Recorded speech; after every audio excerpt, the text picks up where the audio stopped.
It's time for our weekly Vet Review. Now I'm going to see if this little stinker will come over here to talk with us, but this week we are talking about colic again. Now Dr. Powell is going to explain a little bit about the anatomy of the horse, just to give a clear view of why they get these impactions and why they might get these, for lack of better terms, stomach aches that turn into colic. So I'm going to give it over to Dr. Powell. Now this is our last Vet Review without baby Seven in the background. He is coming home on Wednesday, which I'm super excited about, but giving it to Dr. Powell to learn more about colic, since it is such a common thing that us horse owners have to endure and deal with.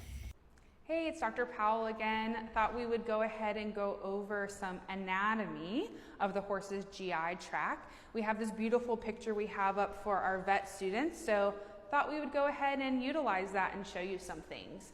So first things first is our esophagus in our horse.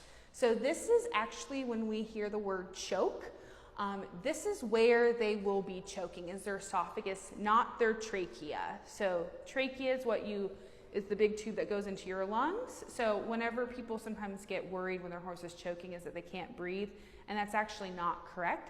They just can't get whatever's blocking into the stomach.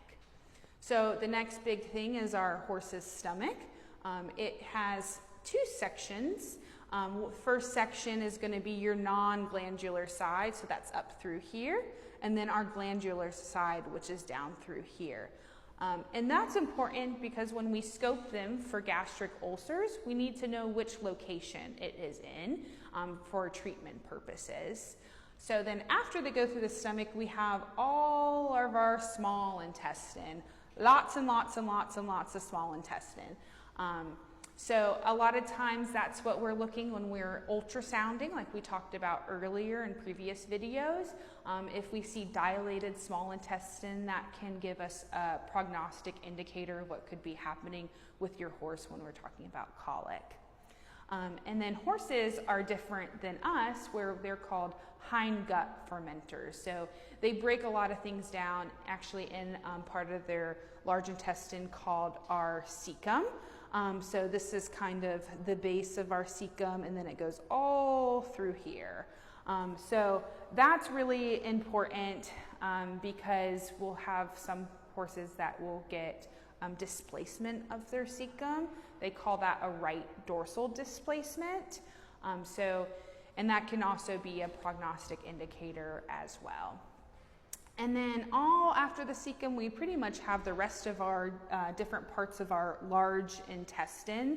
You have your ascending colon, your descending colon, and they do a little bit different functions, but again, it's just continuing breaking it down of the foods.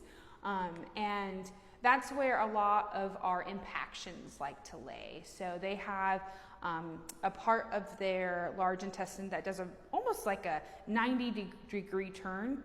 Why horses are made like that, we don't know. But it's called their pelvic flexure, and they love to get impactions in that location. So that tends to be trying to find where they have it labeled, to be honest with you, and they might not have that part labeled, but that's okay. But that does tend to be a big area where they like to get impactions as well. So they have a lot of intestines, and unfortunately we can only feel and palpate a certain amount. So it's really good for our students to learn whenever we're doing our ultrasounds to know the different areas of where the intestines lie, so that we can get a better diagnosis of what could be happening with the colic. Thank you, Dr. Powell, for that explanation. If you have any questions about what you saw today, he is very tired. He's a tired boy. Let me know in the comments if you have any other topics that you would like for us to cover with the University of Tennessee, Knoxville. We are so grateful for them to extend this knowledge to us and to continue these series. So stay tuned for more. And again, let us know other topics that you would like for us to cover.